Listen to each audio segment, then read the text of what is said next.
Scottish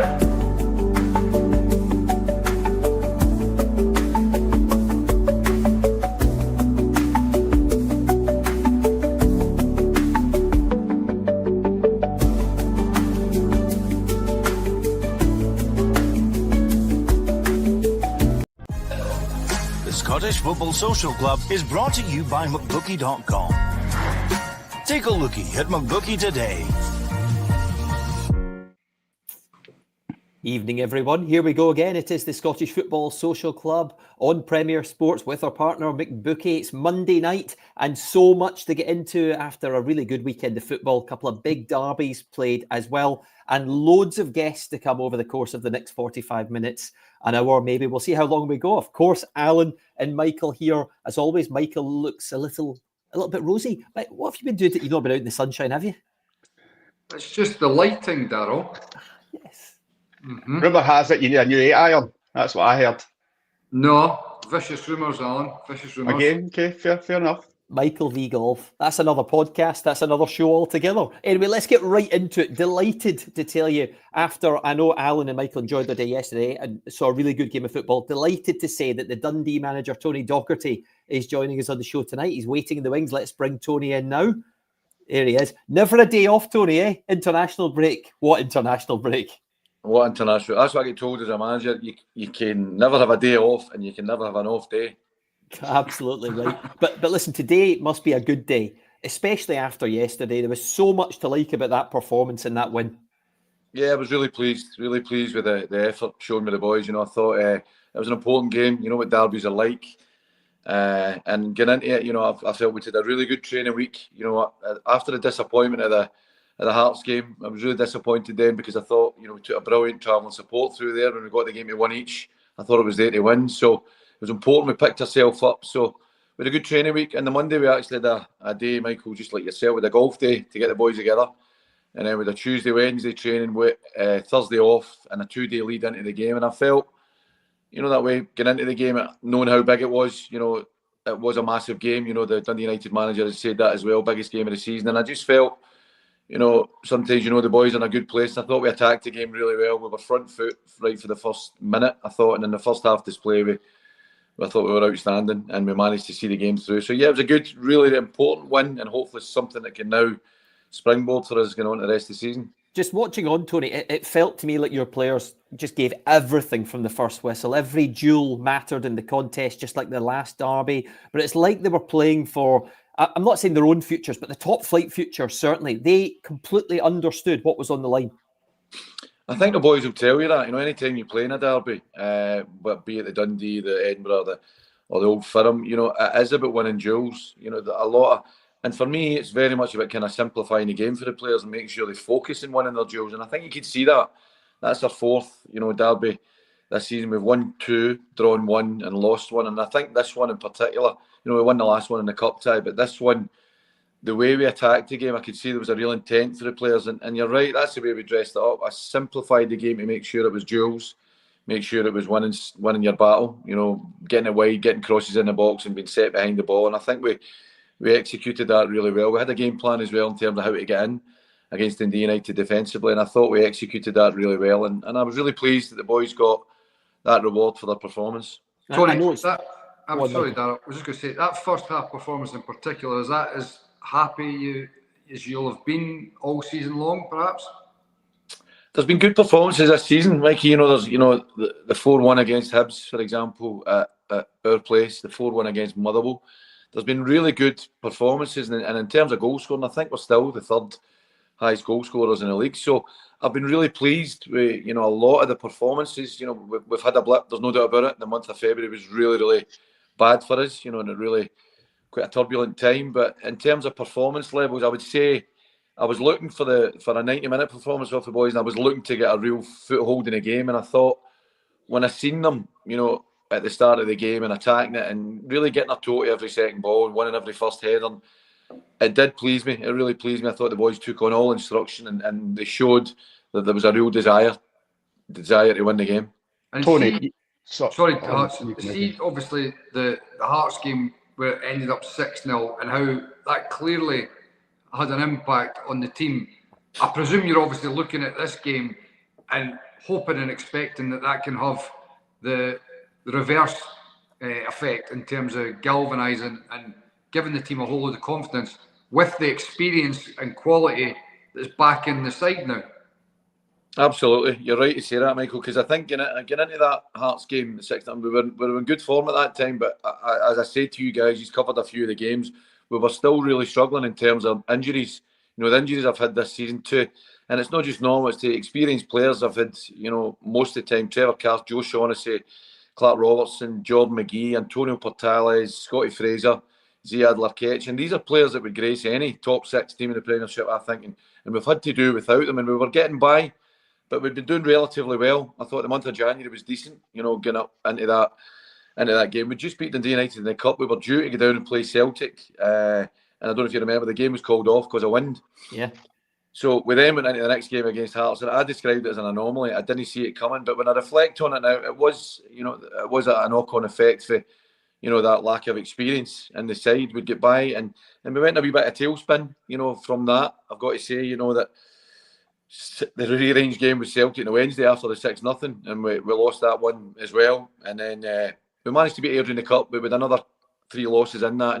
And really that month of February, it set us back a little bit, but I'm really pleased to say now, and I think you've seen it in yesterday's performance, my captain get man of the match, that experience is coming back. And the downside of that result at Hearts, hopefully we can see the upside and the springboard from the result of the weekend, because hopefully going into international break, there'll be more coming back. This experienced ones, your Clark Robertsons, your Larkechi's back now as well. So hopefully we can see that, and it can affect our season going forward now. Tony, you said after the game that you've seen a kind of weakness in Dundee United. You worked on a plan from the left. A couple of goals came through there. You look at the Hearts goal, that came from that left-handed side. That must please you to see that you're actually working hard on something within training and now seeing it in games. Well, yourself, boys, there's nothing more rewarding, than you do. And as I say, with a good training week, with the important at the start of the week, we got the boys together and got that mentality, that spirit back again. But in terms of the technical and tactical things you work on in training, when they come off, and it was something like every opponent you play, you identify strengths and you identify weaknesses and hope to exploit those weaknesses. And it's something that, we'd looked at a few things. I wouldn't give away everything we'd looked at, but certainly that, getting into wide areas and trying to exploit their back post area, where Jordan McGee is such a, he's just got a knack of doing that. He's in the right area and from right back, and we managed to do that amongst other things we did in the game particularly well. So it is, it's really rewarding when you work in something all week and you see the fruits of that, and a game as big as that. That was Alan, by the way. He was giving you the opportunity there, Tony, to give yourself a real slap in the back. Not many managers ever take that. It's all I like teeing it up. That's what I'm all about, just teeing it up for people. He's sharing the love. Listen, I know in the end, Tony, it's 3 points, and that was absolutely essential. But to go and do it at the home of your rivals for the fans as well, I guess that dressing room at the end of the game must have been rocking. I mean, how do you sort of make sure that everyone is aware it's just one game? This is a journey this season as well. We said that to the players at the end of the game, but a derby, the boys will take. But a derby is so important. You can gain so much. It can be more than 3 points. You can gain real momentum. You can gain that spirit. And listen, I live here. I know the kind of pulse of the city here, and it's a really hotbed for football up here. And the derby is so important to so many people. So even the feeling about the city today, there's a real positive reaction from that. So we've got to use that as a team, as staff and as a playing staff as well. We've got to use that. You've got to use everything now going into this business end of the season. There's 8 games to go. As a reference there, we were doing okay, but we had a blip, a turbulent period, and now hopefully coming through that and being at the other side and having my captain particularly back. I've had 2 captains I've lost this season. My captain Joe Shaughnessy, obviously out through injury, and my captain Luke McCowan taken away from me. You've seen the effect of Celtic not having their captain yesterday, and that can affect a team as well. So, but now, I'm no one for making excuses and looking back. It's all about looking forward, and you're right to say that. The dressing room at the end of the game was really positive, and once I'd brought them kind of back down to earth a wee bit, it was now to make sure that it was full focus on, it's 3 points, it's a good win. We've now put ourselves in a position we're 5 ahead of St Johnstone, 1 behind Kilmarnock, and just tucked in 4 points behind St Mirren, and Ross County. So we've put ourselves in a position where we can go and affect it now, but it's down to us. You know, I don't look at any other results. I look at what we can do as a squad, and now particularly, as Michael said, with that experience coming back into the squad that I've really missed this season through injury, then hopefully we can make it a really positive end to the campaign.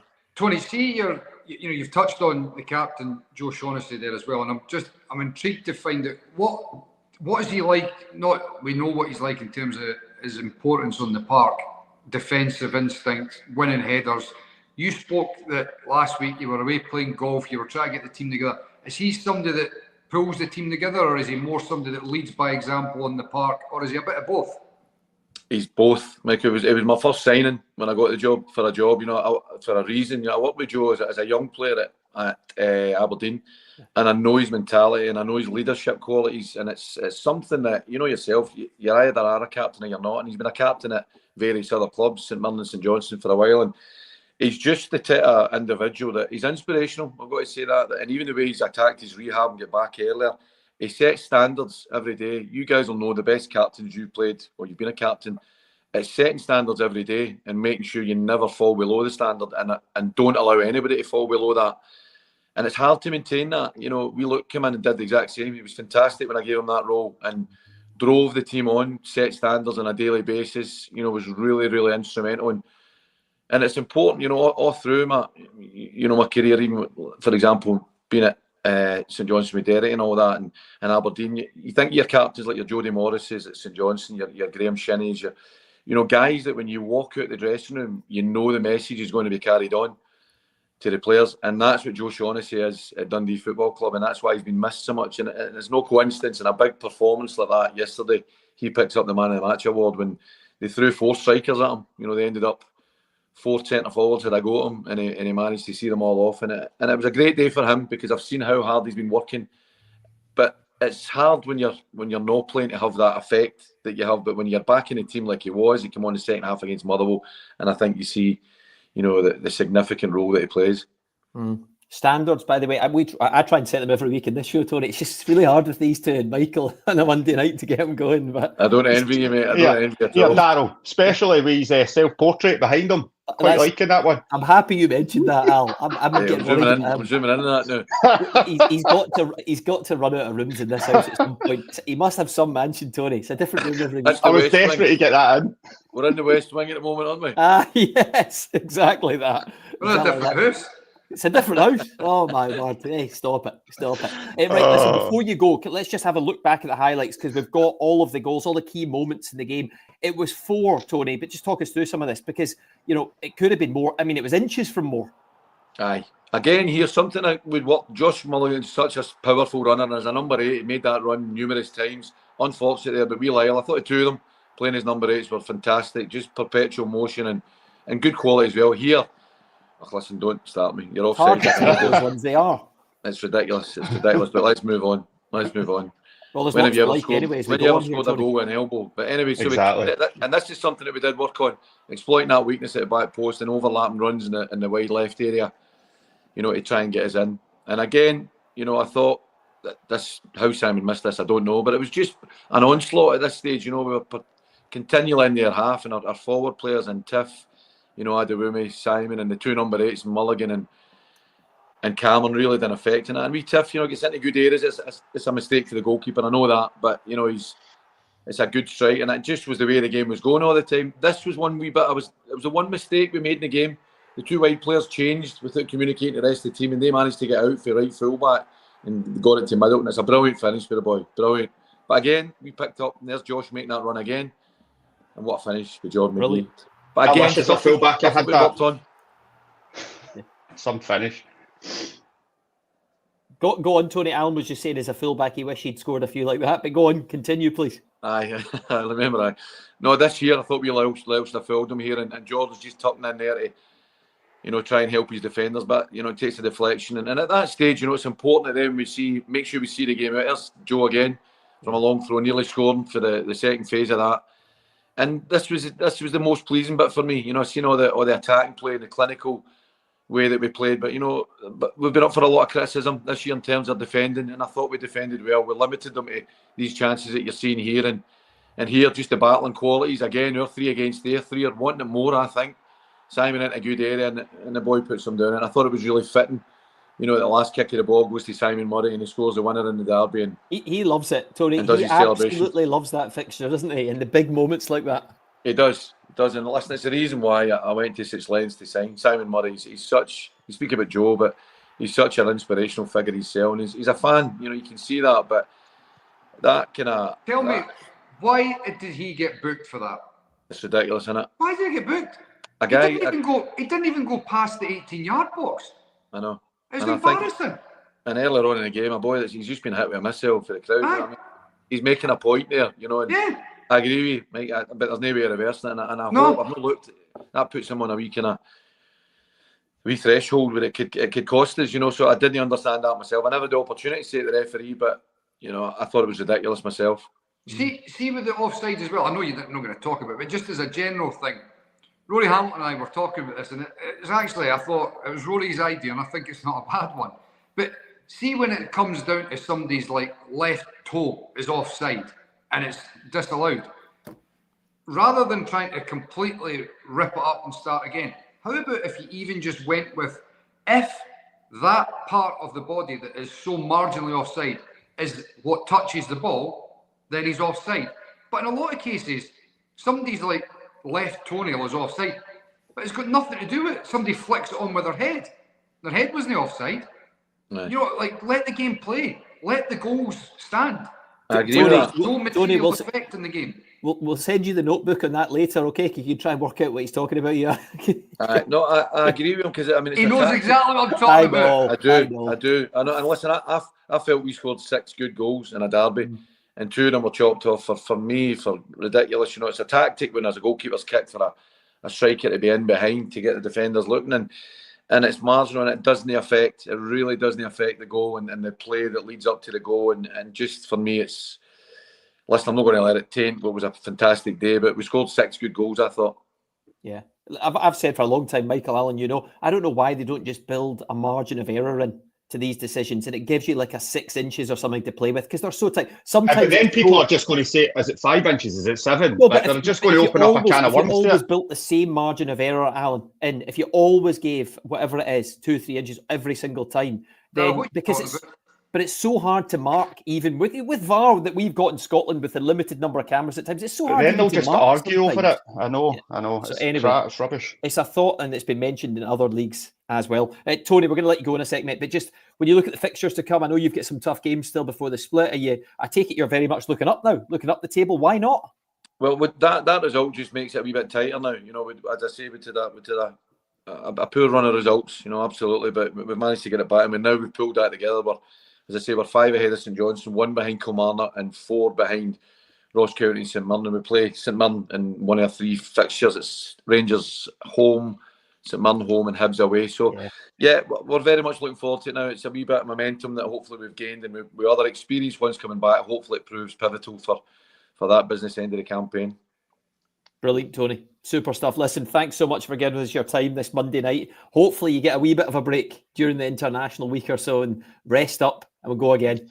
We'll see. I'll go on that golf course with you, Mikey. Maybe you never know. Good man. Good stuff. Right, Tony, thank you very much. See you soon. All the very best. Thank you. Yeah.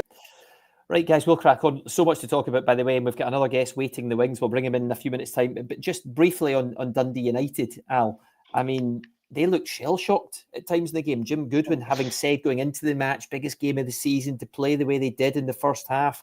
There's still so much on the line for them as the season goes on. It could be a fantastic season in the end, but that will hit them hard, won't it? That derby, and also back-to-back derby defeats. Yeah, I think it will. I just don't think they were ready for Dundee coming out the blocks the way they did. I thought when they got it forward, they were always a threat. First balls they would win, second balls they would then pick up. They were creating a lot of opportunities, and yeah, I mean, I thought probably Dundee United just maybe thought they had enough to kind of not roll them over, but get the victory. So fair play. I felt that it was a bigger game for Dundee in terms of where they were sitting, the points that they needed. St Johnstone got the draw the day before, so they really needed something. Where Dundee United at this moment in time are still in a good position. Yes, you don't want to lose a derby game, of course you don't. It's a day for the fans as well, but they're still sitting nice, but they need to go over this quickly. Yeah, just the nature of the defeat. We'll see how they respond anyway. Maybe it's a good time for them to have a little break. Right, we've got to move on. We've got so many games to get through, Scotland squads to talk about, Michael. A good weekend for Hearts overall. When you look at the teams above and around them dropping points, I know they weren't brilliant. I think you watched them against Ross County, didn't you? I know they weren't outstanding in the day, but they had loads of chances. They controlled parts of the game, and 3 points, Michael, for them. Huge for Neil Critchley at this time of the season.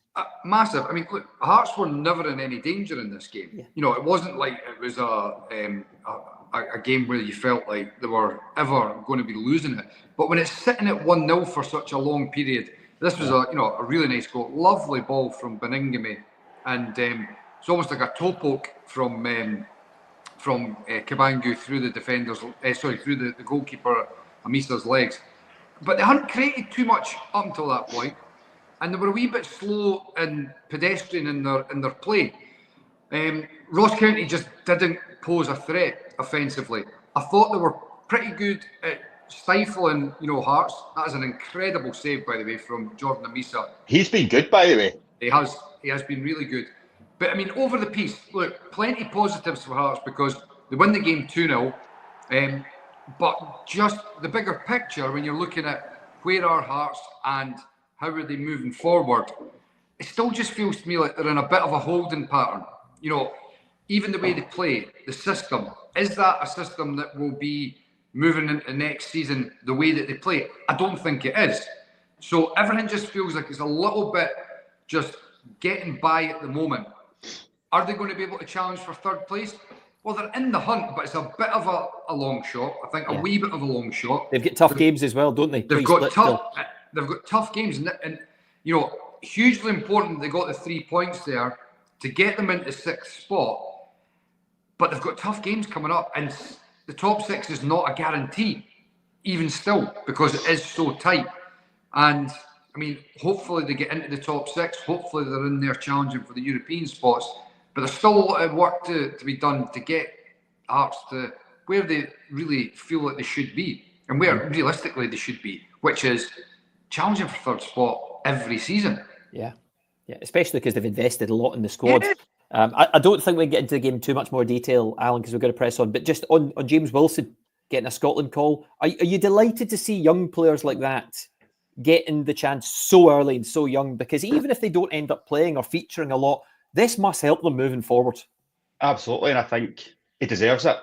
That's the big thing for me. He's come into the side and he's added to it. He's made them better. We know he can score goals. I think his all-round play is good as well. And he's so young. He's going to improve. And I think bringing him into the Scotland squad at this moment in time, getting used to it, seeing what it's all about, who he's up against, who he's going to be playing with, the training every day with them, that's going to make him a better player, I feel. So he'll go back and he'll have... That gives you confidence, knowing that the national team are wanting you within that setup. And I think he's only going to go from strength to strength. The more he plays, I think the better he becomes. So I'm really happy for him. And I'd like to see it more with other young players as well. Yeah, a few joined the training session today, apparently, with Steve Clark and his men, a few youngsters from the under-17s. So brilliant to see that as well, even them being invited in. And Craig Gordon's in the squad again, Michael, and likely to start. He just keeps on going. Lawrence Shankland, though, look, I know we've discussed him a lot this season, and it's not been easy at times, and he's shown some better form of late. That'd have been really tough for him to take when you look at the other names in that squad that were selected.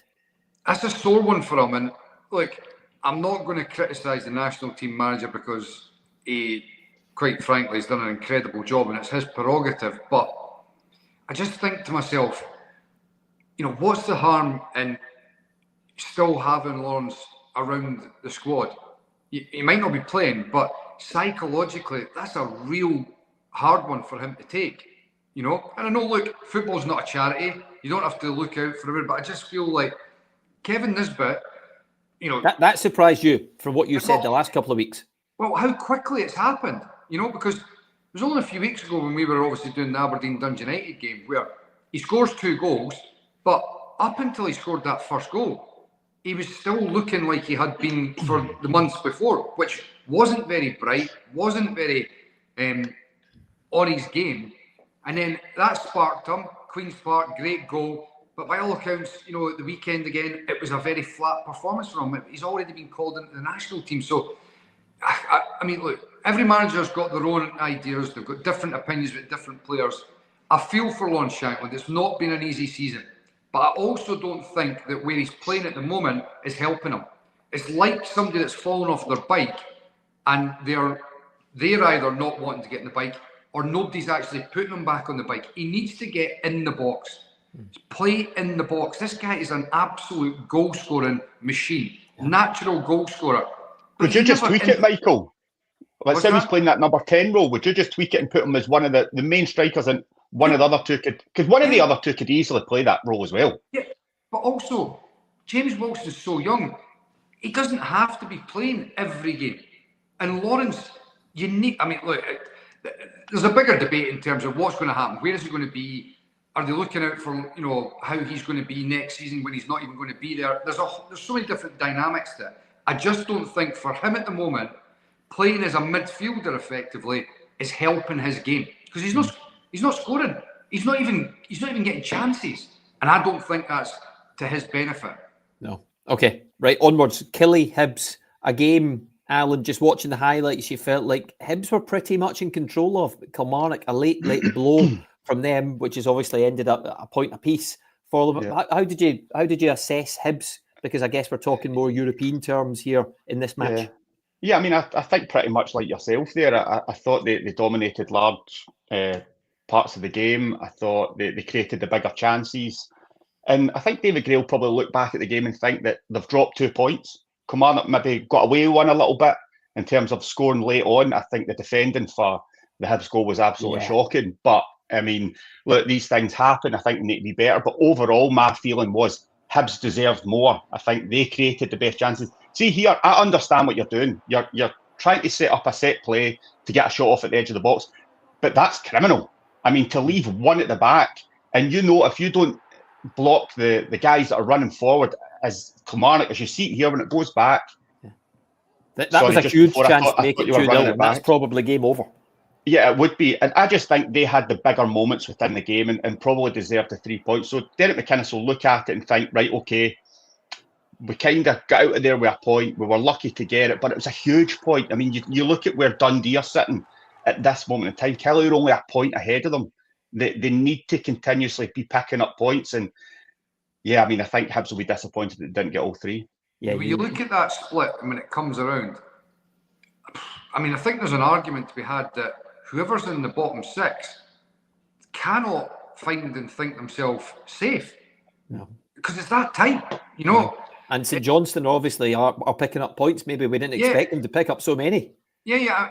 I mean, St Johnstone have done incredibly well to get themselves in with a shout. But even if I'm just talking about the relegation playoff spot.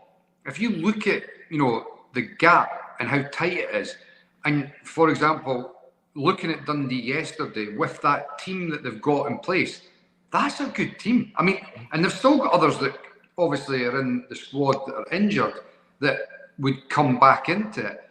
Dundee, like if I was Tony Docherty, I'd be looking at my squad and going, we're good enough to go and challenge for the top six. But circumstances and the way the season pans out at times, and this season in particular has been crazy, that they're not, and they're fighting at the bottom end of the table. There's a number of other teams there that if they don't make the top six, depending on obviously confidence, little run of form, dip here, they could get dragged into, something that you don't expect. Happened with Hibs many years ago, if you remember, and all of a sudden they hit the blip and they end up getting relegated. You're right. If a team gets out of form at the wrong time, it can be endgame. On to St Johnstone, Aberdeen. Alan, this one won't take us too long. I think we've only got a couple of chances. A game that lacked a bit of quality, actually, particularly in the final thirds.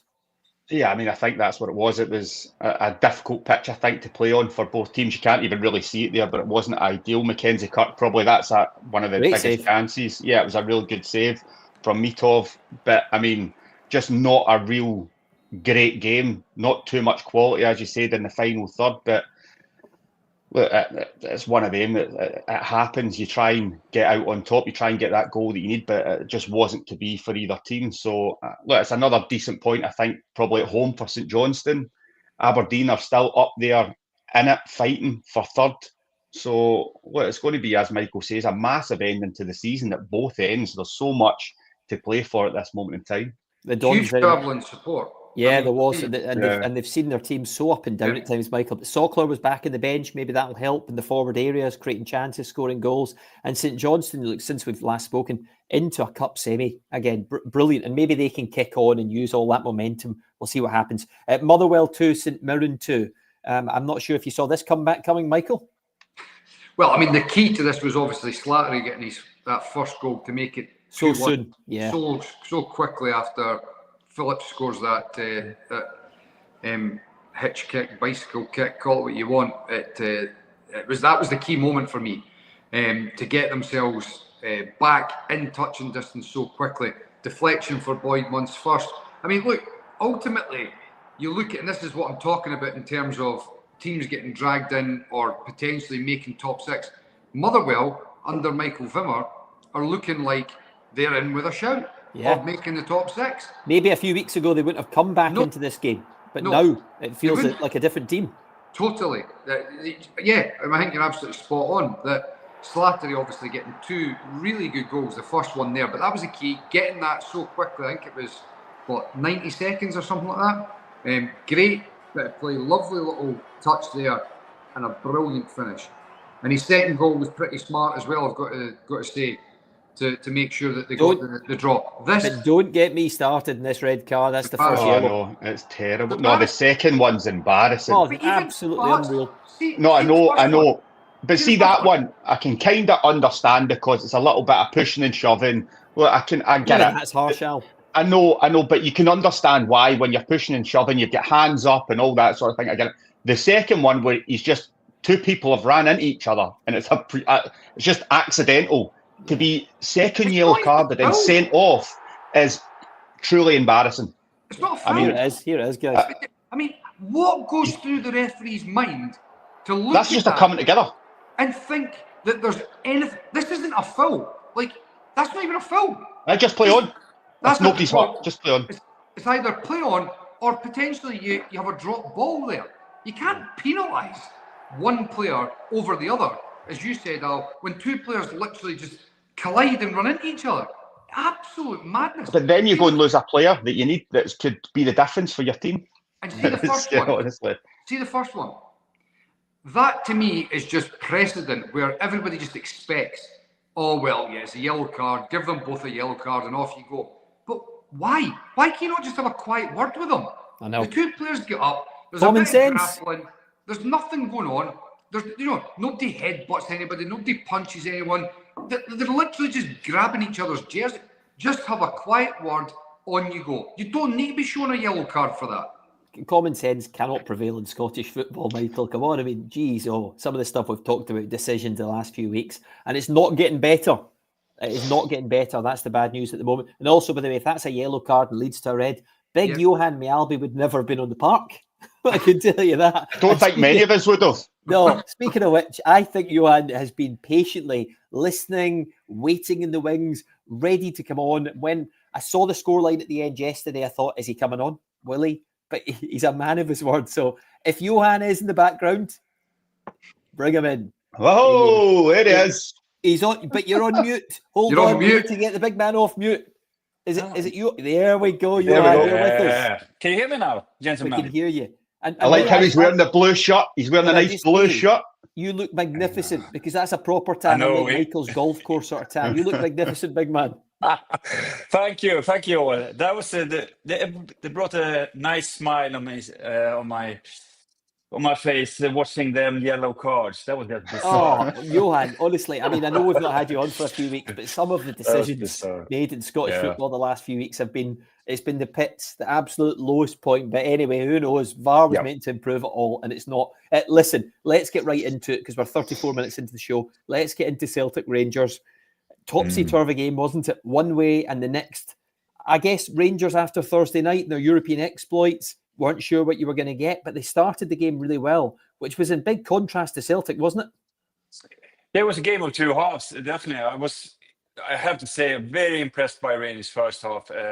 And obviously twice now, they've got the better of their biggest challengers, on the other side of Glasgow. No, I think they once again set up the traps in a good fashion. They won the ball in the right areas. I think the pressing was very good, and physically, in midfield they looked much stronger. So yes, am I surprised? Yeah. I had to be, because I thought especially the first half, the Celtics passing was poor. It was poor. It wasn't quick enough.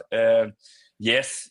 I mean, you can argue that Callum McGregor was injured, but still, I expected Celtic to be much better on the ball and play with much more energy. But all credit to Rangers, because they were superior in the first half and should have buried the game, really. But then, obviously, second half, Brendan Rodgers, tweaked it a wee bit, and got the response from the team. So, you could say it was a game of two halves, but you can't argue that Rangers didn't deserve to win, though. So it's twice now. And Alan has had so much to smile about. I mean, but because I've had to take a lot on this. Let's not kid ourselves on. I've taken a lot and had to be quiet. But I think Johan's right. See, in the first half, what I liked was just the way Barry tweaked the formation a little bit. Because he used to have, in the last games, like Fenerbahce had like 2 10s. He only had one now.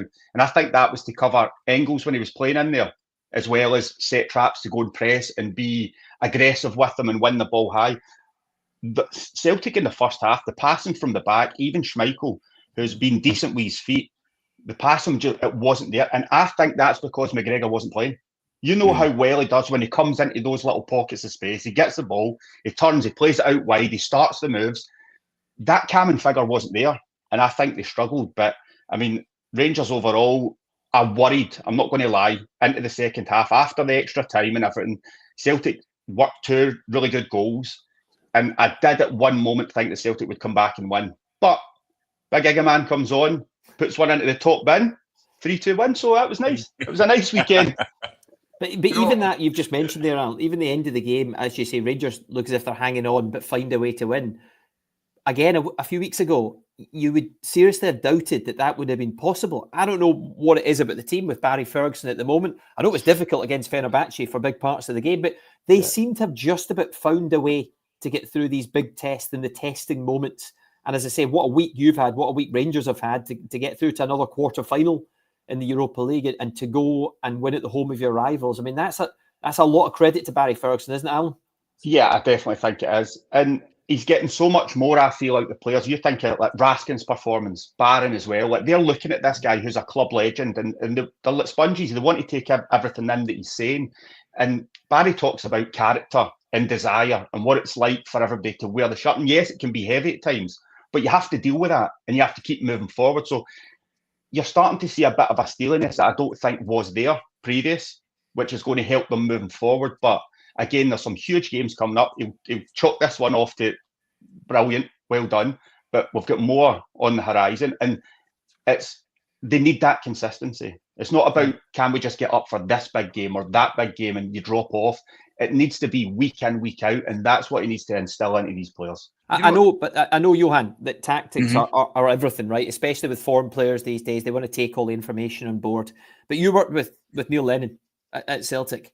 Somebody that knows the club inside out, somebody that understands what's required, somebody who's on the sidelines kicking every ball, where it matters that much to the manager that it must feed through to the players, that it has to matter that much to you as well. And it didn't look like that under Philip Clement. So, a few people questioned the Barry Ferguson interim appointment, but did you actually think, given what you've seen in the past, it was actually quite a smart move at this point in the season?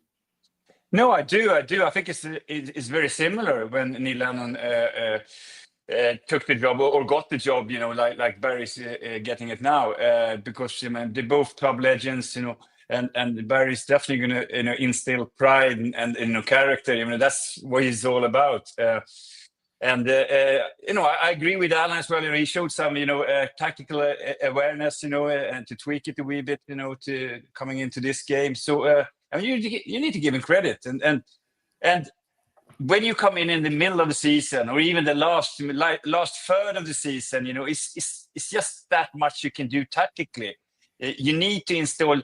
First of all, you have to lift the mood, and get some confidence in the players. But then it's up to the players themselves, to listen to the manager, and they have to always show character. If you play for the old firm, I think the most important trait and you need to have is character, because it's so many good players that haven't really been able to survive and playing in the environment that the old firm is, because the pressure is on.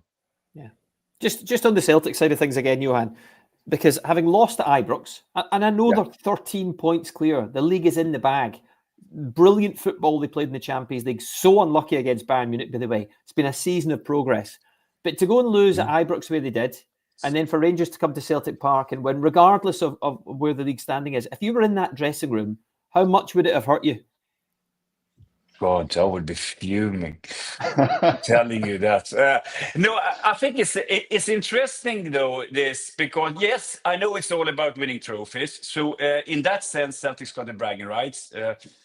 But for Brendan Rodgers, I think he must hurt, though, because, he's a perfectionist. He's looking for the perfect team and the perfect game to play. So for him now to build his team to be really good on the ball, to always build up from the back, now they failed twice, against their biggest challengers. So it's going to be interesting to see that the next Old Firm, how I'm quite sure Brenna's going to have something in his back pocket. He's going to change something. It's not going to be just the personnel.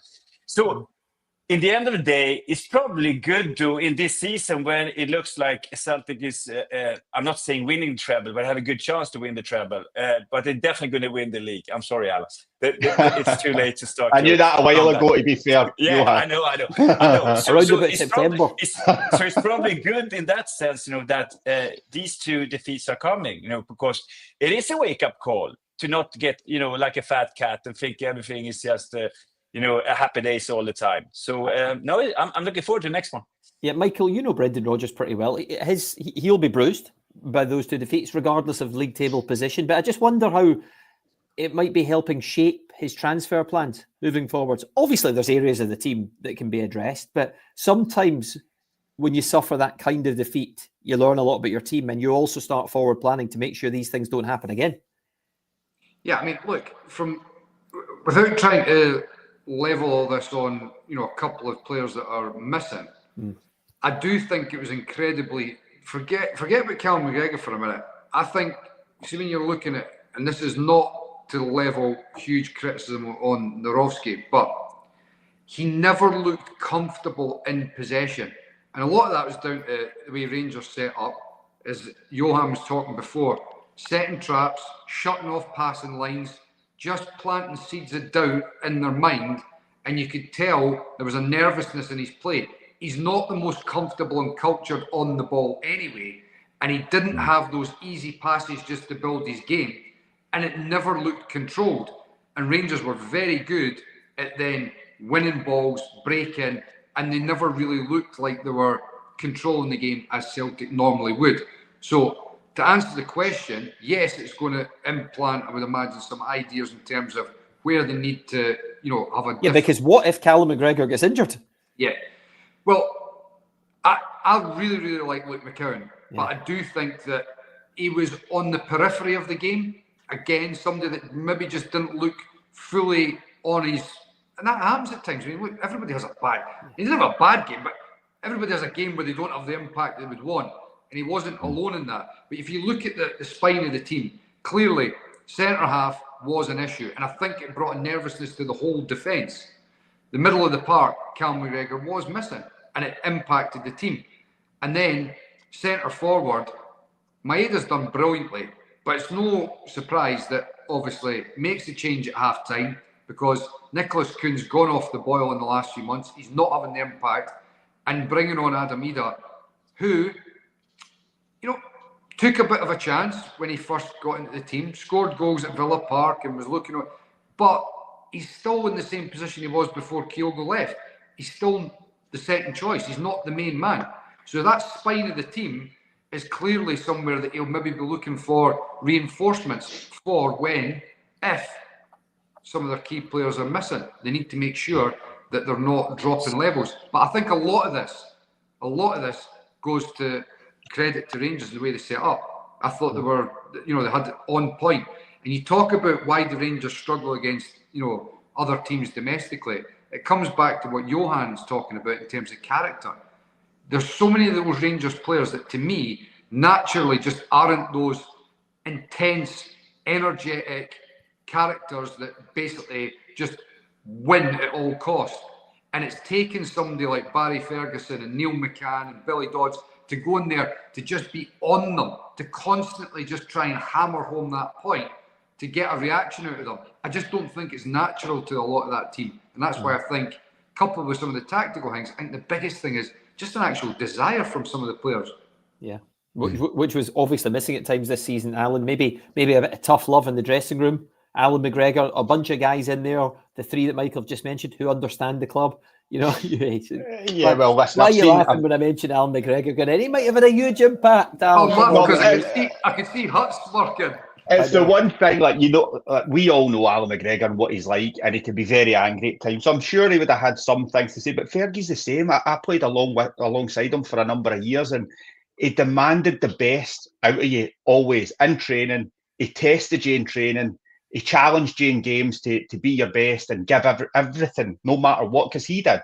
So he expected it from people around about you. So I think Michael's right in what he's saying.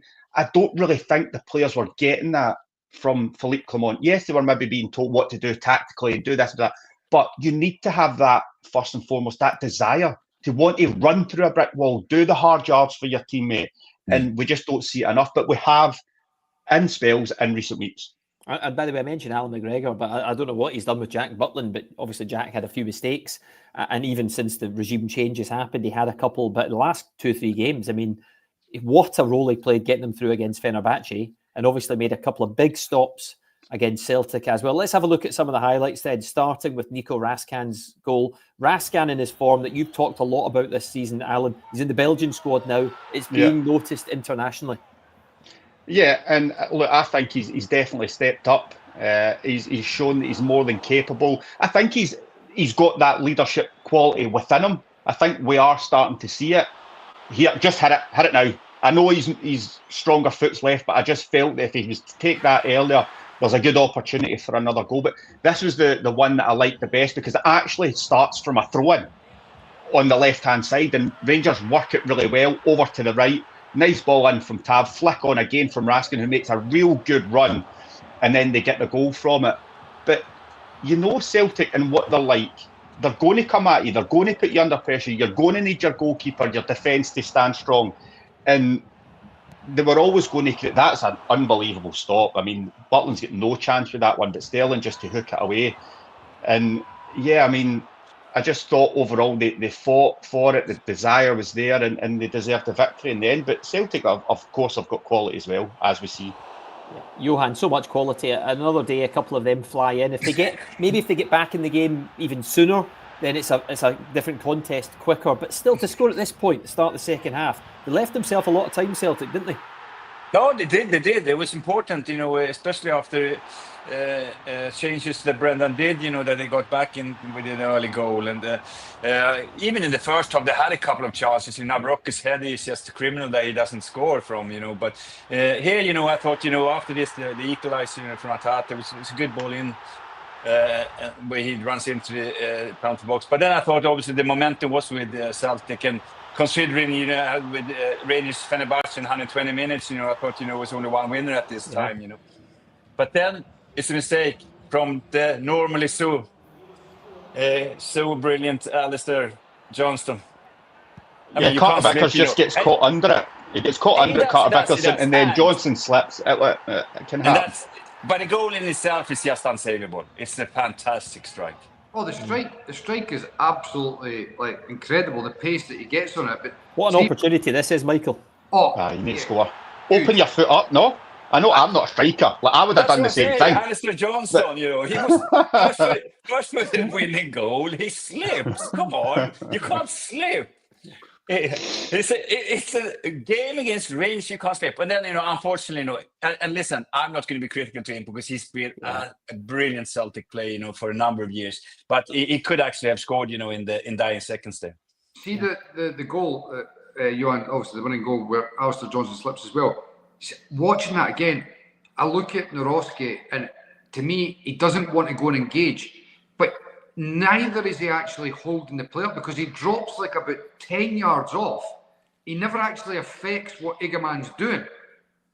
okay, he doesn't want to commit and overcommit and, effectively be the last line of defence and be beaten.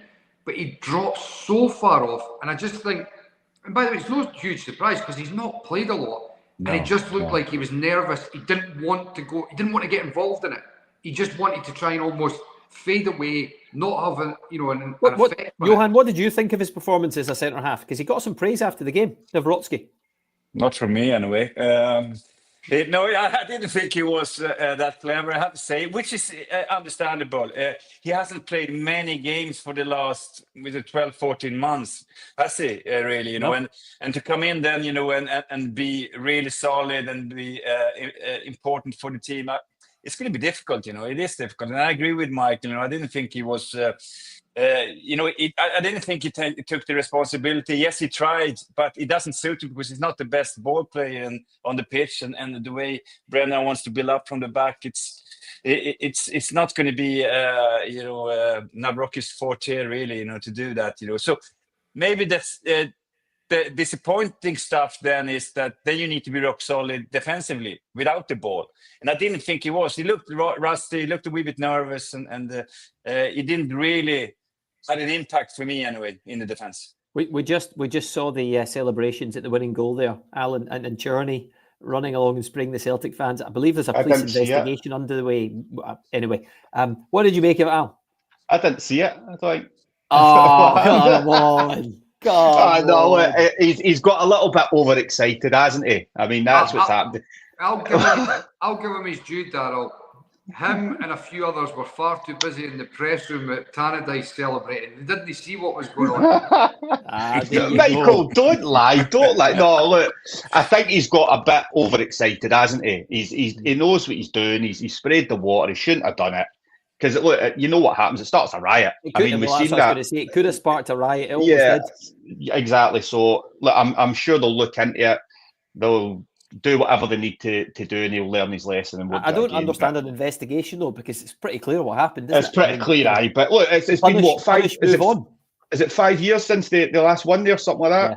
So there was a lot of emotion, I think, in everybody, the players, the manager, all that sort of thing. So I think you have to take that into consideration as well when we're talking about it. Johan, if you're in that other dugout at that point, you chasing them down the sideline. I don't know really, but I agree though with Alan. You have to remember though, they've been. I mean, the criticism has been quite heavy. So it is, as when you work in the staff or as a player, it's just a relief, that you have, proven something. You prove people wrong. It's the best kind of medicine, So sometimes you get a wee bit overexcited. I can accept that. Michael. I was just laughing when Alan was talking about his 5 years. I thought he was saying that was what the punishment was going to be, 5 years. Yeah, I did wonder myself. I thought it was a bit steep. Listen, as soon as I saw him do it, I thought he must be leaving. He's getting out the city. He must be away at the end of the season. He's getting himself in a lot of trouble, Charlie. It looks like he's leaving anyway, doesn't it? Right. Looks excellent few days for Rangers. Obviously, Alan, just final one then on this. Because a lot of people are now saying Barry Ferguson's got a real chance of landing the job, new ownership to come. Do you think he genuinely, realistically has a chance, or do you think already the new owners will have their own people in mind? I'm not sure. I think the new owners will probably have an idea, probably before even maybe Barry was, or when he just got the job, they would have had an idea who they would have been looking at. I don't think he's done himself any harm in terms of what he's done so far. So I think if this continues, he does well. I know the European game is going to be really difficult. It really is. But Athletic if he can do well, we're a real good team, aren't they? Real good team, and it's a big ask, a huge ask. But you never know. We'll wait and see. But I think if he does well from now to the end of the season, I think in the back of Barry's mind, and I know he won't come out and say it, I think he would have thought if he does well, he'll be in the conversation. Yeah. So I think that's where it stands. I think you're right, Alex. And by the way, the classic argument and case for a player getting into a team, they're in possession of the jersey, it's theirs to lose. Barry Ferguson, I've got no doubt that the incoming owners would have in their mind the type of manager they're looking for, right? Barry Ferguson is now in interim charge till the end of the season. He's got the platform to make the case for him to get it. and he's certainly making the case at the moment. So he might not end up getting it, but I tell you what, with every passing game at the moment, he's building the case and he's banging the drum to say, look, I should be in that conversation. Maybe he's got a real taste for management again, Johan, but something I said on this show last couple of weeks, that even if he isn't offered the job, you just wonder the next manager coming in, particularly if it's a foreign coach, how much he would want somebody like Barry Ferguson by his side, guys like that who do understand the club. How important would that be, do you think, at the very least, to retain him in a position, if he wants it, to keep him on and part of the management team? Or I don't know, Johan, what do you think? No, it's interesting. I think he's got a chance, definitely, because what the guys have said, especially if they do well now in the rest of the big games that's left of the season. Even if Athletic Bilbao might be the hardest team actually of them all, to play in the quarterfinals in the Europa League. But Rangers have just surprised me, in Europe, for years. So you never know. But anyway. I think it's down to Barry himself. If he gets down for the job, he's going to be, over the moon. And then he's shown, that he's good enough to the new owners.